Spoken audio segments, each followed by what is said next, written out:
انسان میں جو ایک جنسی طلب ہے، اس میں جو ایک شہوت کا مادہ ہے، انسان نے خام خواہ اپنے اوپر قدغنیں عائد کر لی ہیں، اور صحیح اور غلط اور جائز اور ناجائز، ماں بیٹی بیوی میں خام خواہ کی ایک تفریق ہے جو انسان نے قائم کر لی ہے۔ یہ تمام تفریقیں غیر فطری ہیں، اس لیے کہ حیوانات میں ہم یہ دیکھتے ہیں کہ ایسی کوئی تفریق موجود نہیں ہے، بلکہ یہ کہ جیسے پیاس لگے کسی انسان کو تو پانی جہاں سے مل جائے، یا یہ کہ اگر بھوک لگتی ہے تو جہاں سے بھی اس کی انسان تشفی کر لے،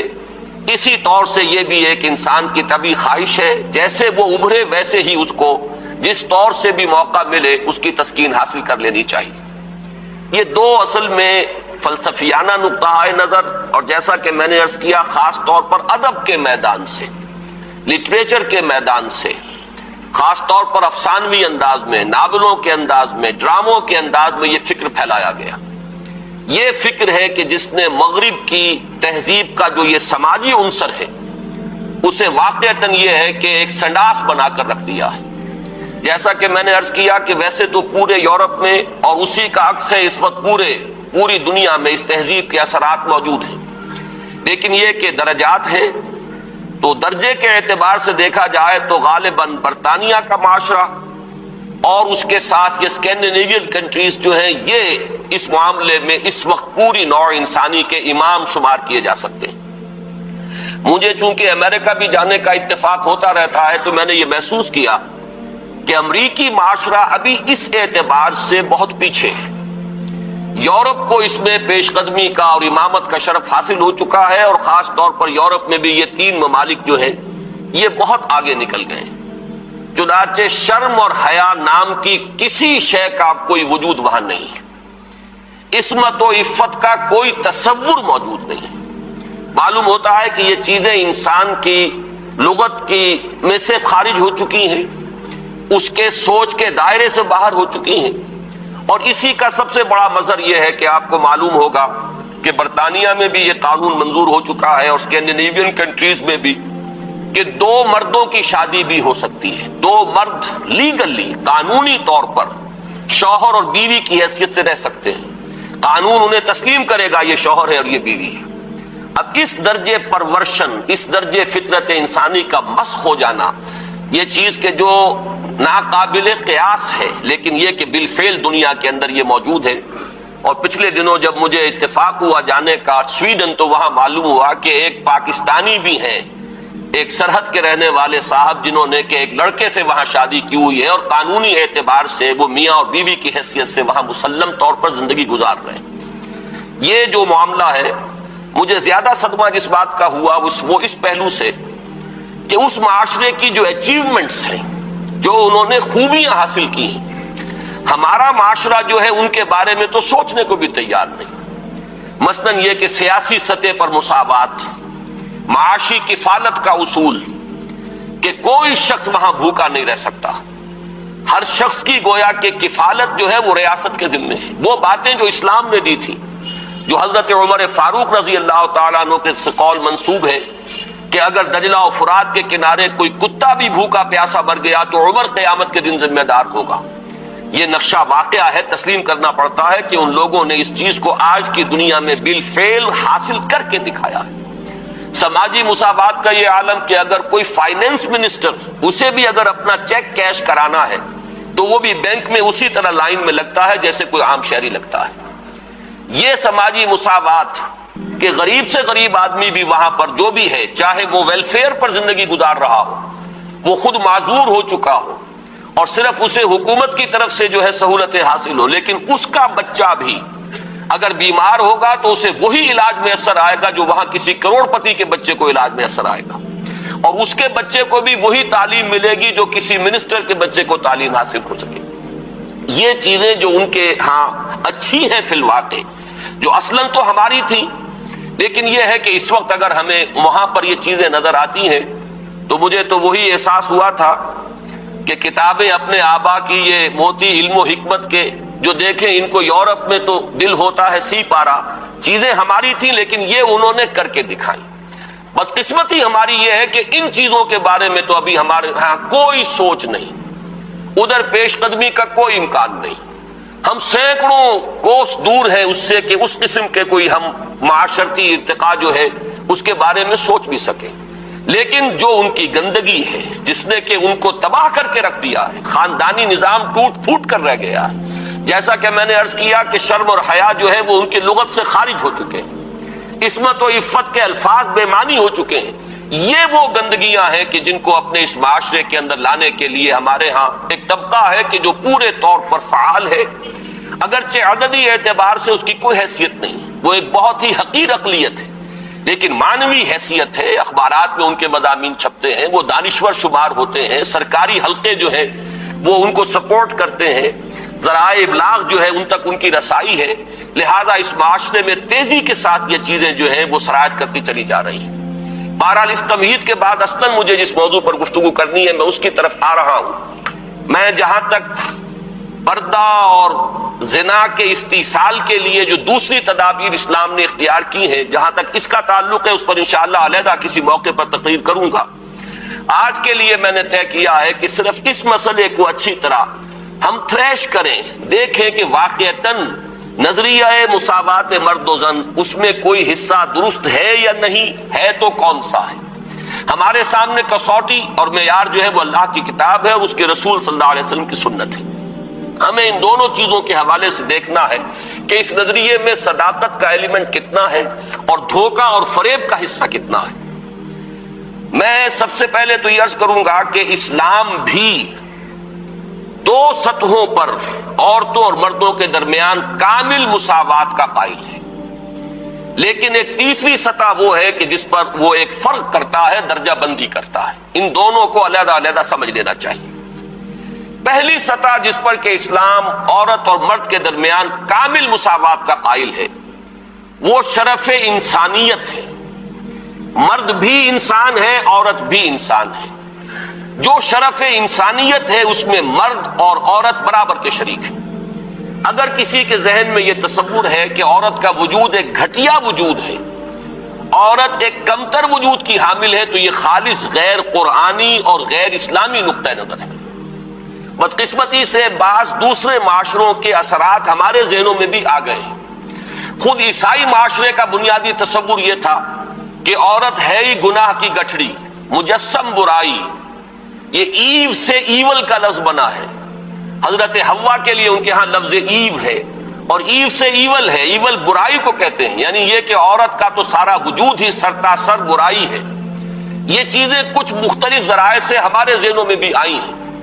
پھر یہ کہ یہ معاشرہ جو ہے ہمارا جو پس منظر ہے تاریخی ہندو معاشرہ، اس میں بھی عورت کے گھٹیا ہونے کا تصور موجود ہے. تو سب سے پہلے یہ کہ ہمیں اپنے قلوب کا، اذہان کا جائزہ لے لینا چاہیے کہ اگر اس طرح کا کوئی جرثومہ ہمارے فکر میں ہے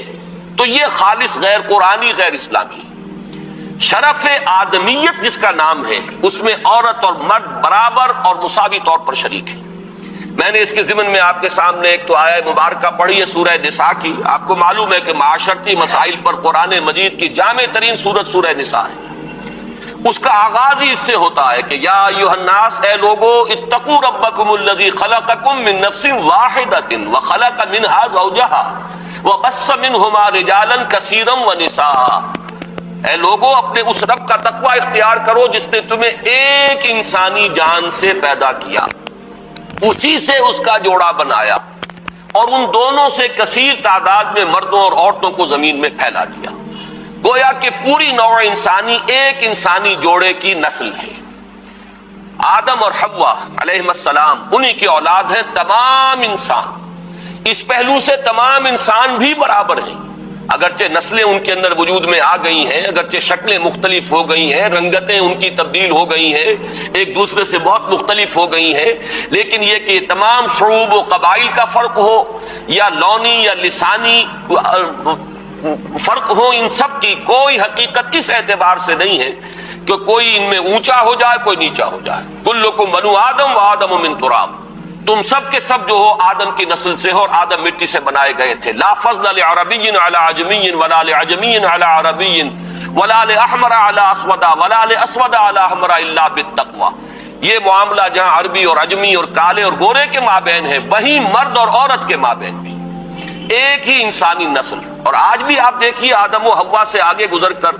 آخر ایک ہی ماں باپ کی اولاد میں بیٹے بھی ہوتے ہیں، بیٹیاں بھی ہوتی ہیں، ایک ہی باپ کے نطفے سے بیٹا بھی ہے اور بیٹی بھی ہے،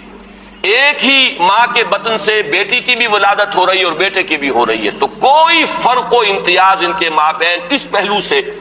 کہ مرد مرد ہونے کے ناطے اعلیٰ ہو اور عورت عورت ہونے کے حوالے سے گھٹیا اور ادنا ہو، یہ خالص غیر اسلامی غیر قرآنی تصور ہے۔ شرف آدمیت، شرف انسانیت میں یہ بالکل مساوی ہے۔ دوسری چیز کہ جس میں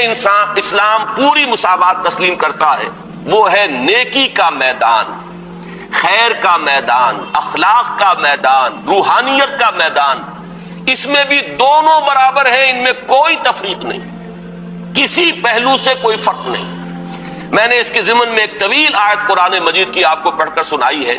آپ خود غور کریں گے کہ یہ جو گردان کا سا انداز یہاں لیا گیا ہے سورہ احزاب کی آیت نمبر 36 میں، آیت نمبر 35 میں، اس سے آپ خود اندازہ کر سکتے ہیں کہ تصور کیا دینا مقصود ہے۔ ان المسلمین والمسلمات، بے شک مسلمان مرد مسلمان عورتیں، والمومنین والمومنات، مومن مرد مومن عورتیں، والقانتین والقانتات، فرما بردار مرد فرما بردار عورتیں، والصادقین والصادقات، راست باز مرد راست باز عورتیں، والصابرین والصابرات، صبر کرنے والے مرد اور صبر کرنے والی عورتیں، والخاشعین والخاشعات، اللہ سے خشوع کا تعلق رکھنے والے، اللہ کے سامنے جھکنے والے مرد اور جھکنے والی عورتیں، والمتصدقین والمتصدقات، اور صدقہ دینے والے مرد اور صدقہ دینے والی عورتیں، والصائمین والصائمات، اور روزہ رکھنے والے مرد اور روزہ رکھنے والی عورتیں، والحافظین فروجہم والحافظات، اور اپنی شرمگاہوں کی حفاظت کرنے والے مرد اور اپنی شرمگاہوں کی حفاظت کرنے والی عورتیں، والذاکرین اللہ کثیرا والذاکرات، اور اللہ کا ذکر کثرت سے کرنے والے مرد اور اللہ کا ذکر کثرت سے کرنے والی عورتیں، اعد اللہ لہم مغفرۃ واجرا عظیما، اللہ نے ان سب کے لیے تیار کی ہوئی ہے، فراہم کی ہوئی ہے مغفرت بھی اور بہت بڑا اجر بھی۔ یہ سارا جو ہے اس آیت کا ماحصل کیا ہے؟ یہ تمام وہ اوصاف ہیں کہ جو مطلوب ہیں، یہ محاسن ہیں، یہ بھلائیاں ہیں، یہ نیکیاں ہیں، یہ اعلیٰ اقدار ہیں جو اسلام چاہتا ہے کہ انسانوں کے اندر پروان چڑھیں، اور اس آیت کا انداز بتا رہا ہے کہ اس میں کوئی فرق و تفاوت نہیں ہے، کسی کے لیے کوئی معاملہ نہیں ہے کہ عورتوں کے لیے یہاں جو ہے داخلہ ممنوع ہے یا عورتیں اس مقام تک رسائی حاصل نہیں کر سکتی، بلکہ یہ کہ نیکیوں میں، بھلائیوں میں، خیرات میں، حسنات میں، ان تمام کیفیات کے اندر عورتوں اور مردوں کے لیے کھلا میدان ہے، اپنی اپنی محنت، اپنی اپنی کوشش سے جو بھی چاہے اعلیٰ سے اعلیٰ مقام حاصل کر لے۔ اسی مضمون کے لیے میں نے ایک آیت آپ کو سورہ نساء کی بھی سنائی، للرجال نصیب مما اکتسبوا وللنساء نصیب مما اکتسبوا، مردوں کے لیے حصہ ہے ان میں سے جو انہوں نے کمایا، اور کمائی سے یہاں مراد ہے اعمال کی کمائی۔ کسب کا لفظ قرآن مجید میں شاذ کہیں آیا ہے معاشی کمائی کے لیے، آیا ضرور ہے لیکن بہت شاذ۔ اصل میں یہ لفظ جہاں بھی آتا ہے وہ اصل کمائی جو ہے انسان کی اس دنیا میں وہ نیکی یا بدی ہے۔ یہ جو معاش کی محنت ہے اور آپ اپنے لیے کوئی رزق فراہم کرتے ہیں، کوئی اپنی زندگی کے سلسلے کو برقرار رکھنے کے لیے ضروریات زندگی فراہم کرتے ہیں، یہ چیز تو ایک دنیا کی زندگی کی برتنے کی چیز ہے، یہ کوئی پائیدار شے نہیں ہے۔ اصل میں جو کچھ ہم کماتے ہیں وہ یا نیکی ہے یا بدی ہے، یا خیر ہے یا شر ہے۔ ہم نے اپنی توانائیوں کا جو اصل حاصل جو ہے اس دنیا میں حاصل کیا وہ یا خیر ہے اور یا شر ہے۔ تو اصل میں قرآن مجید میں کسب کا لفظ آتا ہے اعمال کے لیے کہ کیا کمایا۔ اس کو بھی بعض لوگوں نے اس دور میں، بعض دانشوروں نے غلط طریقے پر انٹرپریٹ کیا ہے۔ اس کو سمجھ لینا چاہیے کہ یہاں اس آیہ مبارکہ میں لفظ کسب آ رہا ہے انسانی اعمال کے لیے۔ للرجال نصیب مما اکتسبوا، جو کمائی مرد کریں گے انہیں اس میں سے حصہ مل جائے گا۔ وللنساء نصیب مما اکتسبن، اور جو کمائی عورتیں کریں گی وہ اس میں سے حصہ پائیں گی۔ یہ نہیں ہے کہ مرد کی کمائی میں سے عورت کو حصہ مل جائے اور عورت کی کمائی میں سے مرد کو حصہ مل جائے۔ شوہر کی اگر نیکی ہے تو اس کا فائدہ شوہر ہی کو پہنچے گا، بیوی کو نہیں پہنچ سکے گا، اور بیوی کی اگر نیکی ہے تو اس کا فائدہ بیوی ہی کو پہنچے گا، شوہر کو نہیں پہنچے گا۔ وَاسْأَلُوا اللَّهَ مِن فَضْلِهِ، اور یہ میدان کھلے ہوئے ہیں، اللہ سے سوال کرو، درخواست کرو، اس کے فضل میں سے مانگو جتنا مانگ سکتے ہو۔ یہ مانگنے کے لیے بھی ایک استعداد مطلوب ہے. انسان اللہ تعالیٰ کے ساتھ اپنا قبلہ درست کرے گا اللہ کی طرف، اللہ کے ساتھ اپنے اندر اخلاص پیدا کرے گا، تبھی مانگنے کی بھی اس کے اندر صلاحیت پیدا ہوگی، تبھی وہ واقعی اطمینان قلب کے ساتھ اللہ کے سامنے دست سوال دراز کر سکے گا. ان اللہ کان بکل شیء علیما، یقیناً اللہ تعالی ہر چیز کا علم رکھتا ہے، وہ ہر ایک کو اس کی استعداد کے مطابق، اس کی محنت کے مطابق، اس کی کوشش کے مطابق عطا فرماتا ہے. اس میں ایک آیت اور چاہتا ہوں کہ آپ حضرات کے سامنے رکھوں، اور اس کے حوالے سے ذرا میں ہماری تاریخ کا جو صدر اول ہے، صحابہ کرام کا دور، اور اس میں سے بھی بالکل سابقون الاولون کا جو دور ہے، اس میں سے چند حوالے دینا چاہتا ہوں کہ کس طرح ہمارے سامنے ان معاملات میں عورت اور مرد بالکل، میں یہاں جان بوجھ کر لفظ استعمال کر رہا ہوں شانہ بشانہ، کہ جو آج غلط طریقے پر استعمال ہو رہا ہے، مختلف میدانوں میں عورت اور مرد کو شانہ بشانہ چلانے کی کوشش ہو رہی ہے. اصل میں یہ میدان ہے کہ جہاں اب مرد اور عورت شانہ بشانہ چلنے چاہیے. وہ سورہ آل عمران کے آخری رکوع کی آیت ہے. آپ میں سے اکثر حضرات کے ذہن میں ہوگا کہ اس مقام پر اللہ تعالیٰ نے اپنے کچھ نیک بندوں کی دعا نقل کی ہے، بڑی طویل دعا ہے، اور اس دعا کے بعد فوراً جو آیت آتی ہے اس میں اس دعا کی قبولیت کا اعلان ہے. فاستجاب لهم ربهم انی لا اضیع عمل عامل منکم من ذکر او انثى بعضکم من بعض. تو اللہ نے ان کی دعا قبول فرمائی اور یہ ارشاد فرمایا کہ میں تو تم میں سے کسی بھی عمل کرنے والے کے کسی بھی عمل کو ضائع کرنے والا نہیں ہوں، خواہ وہ مرد ہو خواہ عورت. بعضکم من بعض، تم سب ایک دوسرے ہی سے ہو، ایک ہی باپ کی اولاد میں بیٹے اور بیٹیاں، اور ایک ہی ماں کے بطن سے بیٹے اور بیٹیاں. معلوم ہوا کہ تمہیں اگرچہ ہم نے مذکر اور مؤنث بنایا ہے، مرد اور عورت کی شکل دی ہے، لیکن یہ کہ تم ہو ایک ہی انسانیت کی جو نسل ہے اسی سے تعلق رکھنے والے. فالذین ہاجروا، اب یہاں اللہ تعالیٰ نے کچھ چوٹی کے اعمال کا ذکر کیا ہے. ایک اعمال تو وہ تھے جو سورہ احزاب کی آیت میں ہمارے سامنے آ چکے ہیں، یہ زیادہ تر انفرادی نوعیت کے ہیں. انسان کی نیکی ہے، راست بازی ہے، اللہ کا ذکر ہے، اپنی عصمت و عفت کی حفاظت ہے، صدقہ ہے، خیرات ہے، اور نماز پڑھنا ہے. یہ تمام چیزیں جو ہیں یہ انسان کی انفرادی نیکی کے اوصاف ہیں. لیکن یہاں جن چیزوں کا ذکر ہے وہ ہے در حقیقت اللہ کی راہ میں سرفروشی، جانفشانی، اللہ کی راہ میں تکلیفیں اٹھانا.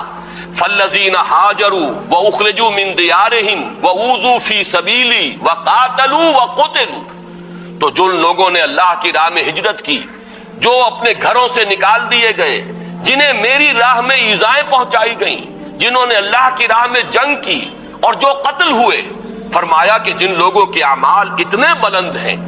جنہوں نے یہ کچھ بلندیاں حاصل کی ہیں اپنے اعمال میں، لَأُكَفِّرَنَّ عَنْهُمْ سَيِّئَاتِهِمْ، ان کے بارے میں تو کسی شک و شبے کی گنجائش ہی نہیں ہے. یعنی میں تو کسی کے چھوٹے سے چھوٹے عمل کو ضائع کرنے والا نہیں، خواہ وہ مرد ہو خواہ عورت، تم سب ایک دوسرے ہی میں سے ہو. باقی جن کے اعمال اتنے بلند ہوں، اتنے اونچے ہوں، جنہوں نے یہ کچھ سرفروشی اور جانفشانی کی ہو ہمارے دین کی راہ میں، میں لازماً دور کر دوں گا ان سے ان کی برائیوں کو، اور میں لازماً داخل کروں گا انہیں ان باغات میں جن کے نیچے ندیاں بہتی ہوں گی، اور یہ اللہ کی طرف سے بدلہ ہوگا، اور اللہ ہی کے پاس ہے بہت بڑا بدلہ.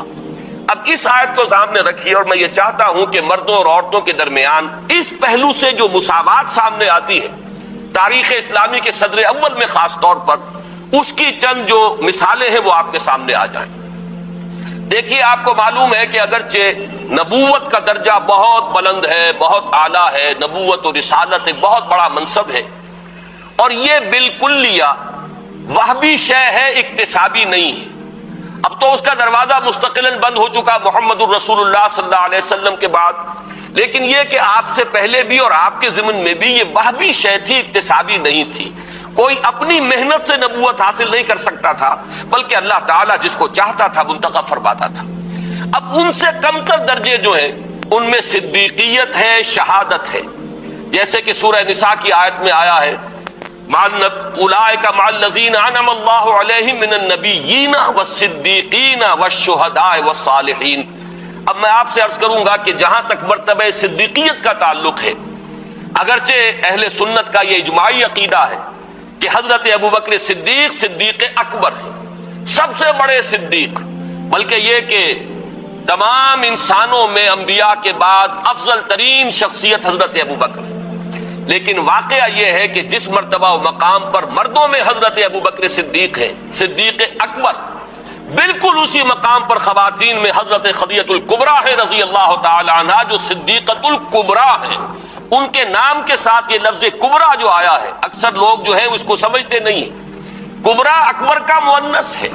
یہ صدیق اکبر ہیں، وہ صدیقۃ الکبریٰ ہیں کہ صدیقہ جو ہیں، آپ کو معلوم ہے یہ لفظ قرآن میں حضرت مریم کے لیے آیا، امہ صدیقہ، حضرت عیسیٰ کی والدہ کے بارے میں آیا، وہ صدیقہ تھی۔ اسی طریقے سے حضرت آسیہ کا ذکر آیا، فرعون کی بیوی کا۔ لیکن یہ ہے کہ اس امت میں جس مرتبہ و مقام پر مردوں میں حضرت ابوبکر صدیق ہے، بالکل اسی مرتبہ و مقام پر خواتین میں حضرت خدیجہ الکبریٰ ہے رضی اللہ تعالی عنہ۔ بلکہ واقعہ یہ ہے کہ اگر آپ مجھ سے پوچھیں میرے دل کی بات، فاش گویم آنچ در دل مضمر است، تو مجھے تو واقعتاً یہ طے کرنا مشکل ہو جاتا ہے کہ ان دونوں میں سے افضلیت کس کی ہے۔ اس لیے کہ جہاں تک اولیت ایمان کا تعلق ہے، اس میں بھی یہ بات بالکل سمجھ میں آتی ہے کہ حضرت خدیجہ کا ایمان مقدم ہونا چاہیے حضرت ابوبکر صدیق سے، اس لیے کہ پہلی وحی کے بعد آ کر سب سے پہلی جو گفتگو کی ہے حضور نے، ظاہر بات ہے کہ وہ اپنی زوجہ محترمہ سے کی۔ جس طریقے سے انہوں نے تصدیق کی ہے اور جس طریقے سے حضور کو تسلی دی ہے اور دلجوئی ان کی فرمائی ہے کہ آپ گھبرائیں نہیں، جب آپ نے فرمایا کہ انی خشیت علی نفسی، مجھے تو اپنی جان کا اندیشہ ہو گیا، تو کس درجے بلند دلیل کے ساتھ آپ کو تسلی دی ہے۔ اللہ آپ کو ضائع نہیں کرے گا، آپ تو غریبوں کی سرپرستی فرمانے والے، بیواؤں کی مدد کرنے والے، اللہ تعالیٰ آپ کو ضائع نہیں کرے گا۔ پھر یہ کہ حضرت صدیق اکبر کے فضائل کا سب سے بڑا باب جو شمار ہوتا ہے وہ یہ ہے کہ انہوں نے حضور صلی اللہ علیہ وسلم کے مشن پر اپنی پوری دولت لگا دی۔ دو مواقع ایسے آئے ان کی زندگی میں، ایک مکی دور میں، ایک مدنی دور میں۔ مکی دور میں جب کہ ہجرت کے لیے تشریف لے جا رہے ہیں تو ایک پیسہ بھی گھر والوں کے لیے نہیں چھوڑا ہے۔ اول تو یہ کہ وہ ساری دولت ان کی سکڑ چکی تھی، اس وقت تک صرف ہو چکی تھی، کتنے ہی غلام اور کتنی ہی کنیزیں انہوں نے خریدی اپنے پیسے سے اور انہیں آزاد کیا جو ایمان لے آئے تھے اور جنہیں ستایا جا رہا تھا۔ پھر یہ کہ کاروبار میں سے تو سارا وقت اب نکل چکا تھا دعوت اور تبلیغ دین کے لیے، جو کچھ رہ گیا تھا وہ بھی لے کر حضور کے ساتھ صلی اللہ علیہ وسلم وہ تشریف لے گئے۔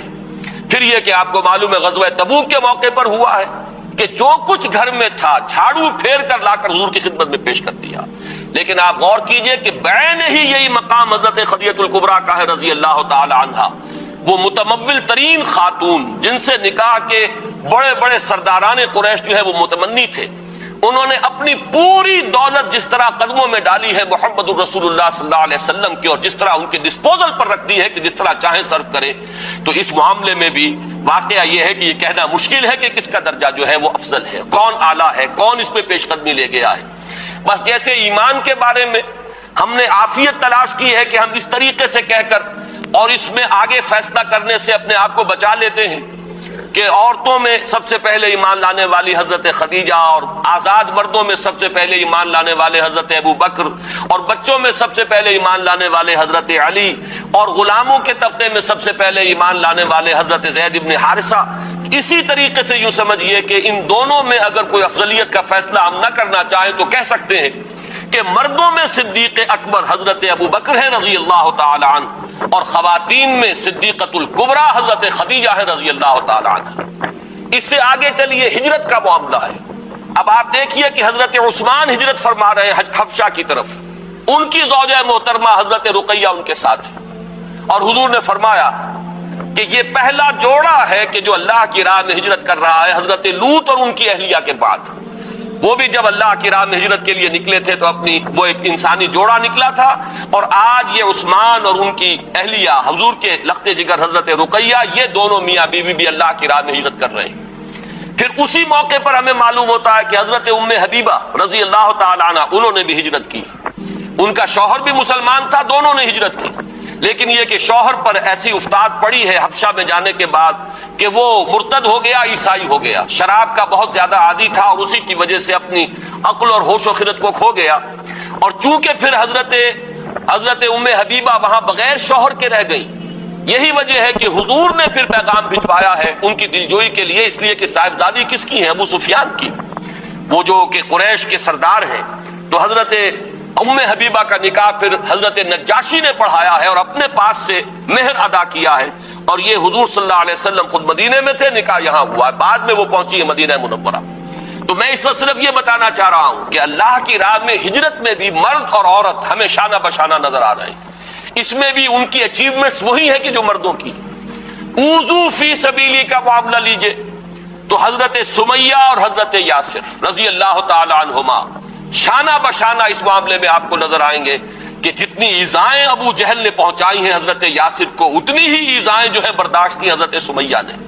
جس وحشیانہ اور ظالمانہ انداز میں شہید کیے گئے ہیں حضرت یاسر، اسی طرح وحشیانہ اور بربریت کے انداز میں حضرت سمیہ نے جام شہادت نوش کیا ہے۔ اس معاملے کے اندر بھی وہ مساوات ہمیں نظر آ رہی ہے۔ تو معلوم یہ ہوا کہ یہ تمام مقامات بلند جہاں شرف انسانیت میں مرد اور عورت برابر ہیں، اور اس میں وہ اوصاف کے جو سورہ احزاب کی آیت نمبر 35 میں ہمارے سامنے آ چکے، جس آیت کا جو انداز بتا رہا ہے کہ اس میں کوئی فرق و تفاوت نہیں ہے، بلکہ ان تمام اوصاف میں کھلا میدان ہے۔ عورت اپنی محنت کے مطابق آگے بڑھے، مرد اپنی محنت کے مطابق جو مرتبہ اور مقام حاصل کرنا چاہے کر لے۔ اسی طریقے سے دین کی خدمت میں، دین کے لیے سرفروشی، جانفشانی، ہجرت ہے، اور اللہ کی راہ میں ایذاؤں کو برداشت کرنا ہے۔ جس طرح حضرت بلال اور حضرت ابو فقیہ کو مارا گیا ہے اور پیٹا گیا، اسی طرح حضرت زنیرہ اور بعض دوسری باندیاں ہیں جو ایمان لے آئی حضور صلی اللہ علیہ وسلم پر، انہیں بھی مارا اور پیٹا گیا ہے۔ جس طریقے سے حضرت ابو بکر نے حضرت بلال، حضرت ابو فقیہ کو خرید کر آزاد کیا، اسی طرح متعدد باندیاں ہیں جو ایمان لے آئی تھی اور ان کو انہوں نے اپنے پیسے سے خریدا اور آزاد کیا۔ تو یہ وہ میدان ہے کہ جس میں کامل مساوات ہے، یعنی شرف انسانیت میں کامل مساوات۔ دینی مقامات، روحانی مقامات بعد میں بھی ہمیں نظر آتا ہے۔ حضرت جنید بغدادی ہے رضی اللہ تعالیٰ عنہ، تو رابعہ بصریہ بھی ہے رحمت اللہ علیہما، تو ان میں معلوم ہوتا ہے کہ یہاں بھی کوئی فرق اور امتیاز ہمیں نظر نہیں آتا۔ صحابہ کرام میں فقہائے صحابہ کے درجے میں حضرت عمر، حضرت علی نظر آ رہے ہیں، تو فقہائے صحابہ میں حضرت عائشہ صدیقہ رضی اللہ تعالیٰ عنہ کا مقام بہت بلند ہے۔ تو معلوم یہ ہوا کہ ان تمام چیزوں میں اسلام مساوات کا قائل ہے، شرف انسانیت میں برابری، اور دین کے معاملات میں، روحانی معاملات میں، اخلاقی معاملات میں اس میں بھی برابری ہے، مساوات ہے، اس میں بھی کہیں کوئی قدغن نہیں ہے کسی عورت کے آگے کہ اس سے آگے وہ نہیں جا سکتی۔ البتہ اب تیسری سطح جو ہے جس کے بارے میں مجھے عرض کرنا ہے، اسے اگر میں کہوں کہ وہ سطح ہے انتظامی اور قانونی، تو یہاں یقیناً اسلام نے ایک فرق و تفاوت پیدا کیا ہے، لیکن اس فرق و تفاوت کے اندر بھی ایسا نہیں ہے کہ ایک طبقے کو بالکل گرا دیا گیا ہو اور کسی بھی پہلو سے اس کی کوئی کمپنسیشن نہ ہو، بلکہ یہاں اگرچہ درجہ بندی ہے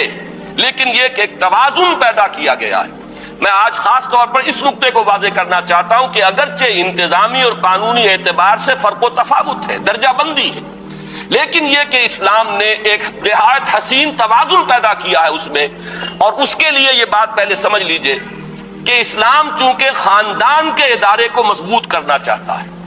یہ انسانی معاشرے کی اکائی ہے، یہ بیسک یونٹ ہے، خاندانوں سے مل کر معاشرہ بنتا ہے، معاشرہ ہی ہے کہ جس کے اوپر پھر ایک انتظامی سطح پر ریاست اور حکومت کا تصور آتا ہے۔ اسی کے معاشی معاملات کو منضبط کرنے کے لیے آج کا معاشیات کا فن ہے جو ایک بہت بڑا علم بن چکا ہے، لیکن یہ کہ جب اینالائز کریں گے تو معلوم ہوگا کہ انفرادیت سے اجتماعیت کی طرف پہلا قدم کیا ہے، ایک مرد اور ایک عورت کے مابین رشتہ ازدواج، یہاں سے انفرادیت اجتماعیت کی شکل اختیار کرتی ہے۔ پہلے یہ میاں اور بیوی ہے صرف، لیکن جب اللہ تعالیٰ اولاد دیتا ہے تو اب اس میں سیکنڈ ڈائمنشن ایڈ ہو گئی، اب ان کی حیثیت والدین کی ہے اور وہ اولاد ہے۔ اس اولاد میں جب کثرت اور تعدد پیدا ہوتا ہے تو تھرڈ ڈائمنشن آتی ہے، اور وہ بہنوں بھائیوں کا آپس میں رشتہ اخوت جو ہے وہ تیسری ڈائمنشن ہے۔ جیسے ہمارا یہ ہال ہے، اس کی لمبائی، چوڑائی، اونچائی، یہ 3 ڈائمنشنل کانسیپٹ ہمارا اسپیس کا ہے۔ اسی طرح خاندان کا ایک ادارہ جو ہے اس کی یہ 3 ڈائمنشنز ہیں، ایک مرد اور ایک عورت، رشتہ ازدواج، یہاں سے بات شروع ہوئی۔ اولاد ہوئی تو ایک نئی جو اس میں عرض جو ہے وہ شامل ہو گیا، اور وہ کیا ہے، وہ والدین اور اولاد کا رشتہ ہے۔ تیسرا اولاد کے مابین اب رشتہ اخوت ہے، بہنوں اور بھائیوں اور بھائیوں اور بھائیوں کے درمیان، یہ ہے خاندان کا ادارہ۔ اس خاندان کے ادارے کے استحکام کا دار و مدار اس پر ہے کہ سربراہ ایک ہو. دو برابر کے اختیار رکھنے والے سربراہ کسی ادارے کے نہیں ہو سکتے. دنیا میں کسی بھی سطح پر آپ غور کیجئے، کوئی شخص بقائمی ہوش و حواس یہ نہیں کہہ سکتا کہ کسی اجتماعی ادارے کے دو بالکل مساوی اختیارات رکھنے والے سربراہ ہو سکتے ہیں. کوئی محکمہ دو ڈائریکٹرز نہیں ہو سکتے. ڈائریکٹر ایک ہوگا، اس کے نیچے آپ ڈپٹی ڈائریکٹرز اور جوائنٹ ڈائریکٹرز جتنے چاہیں آپ بنا لیجئے، اسسٹنٹ ڈائریکٹر بنا لیجئے، فوج کی فوج کر لیجئے. لیکن اوپر جا کر اگر ایک نہیں ہوگا تو وہ نظام کبھی بھی درست نہیں رہے گا. آپ کی کوئی بہت بڑی فرم ہے، مینیجنگ ڈائریکٹر ایک ہوگا، نیچے ڈائریکٹرز کی چاہے آپ نے کتنی لمبی چوڑی فوج جو ہے وہ بنا لی ہو، لیکن مینیجنگ ڈائریکٹر ایک ہوگا. یہی وہ چیز ہے جسے قرآن مجید بطور دلیل اختیار کرتا ہے توحید کے لیے، کہ اگر اس کائنات میں ایک سے زیادہ با اختیار ہستیاں ہوتی تو اس میں درہم برہم ہو جاتا نظام، لفسدتا، تو فساد پیدا ہو جاتا. کسی کی مرضی کچھ ہوتی، کسی کی مرضی کچھ ہوتی. کوئی کسی حکمت پر عمل کرنا چاہتا، کسی کے سامنے کوئی اور مصلحت ہوتی.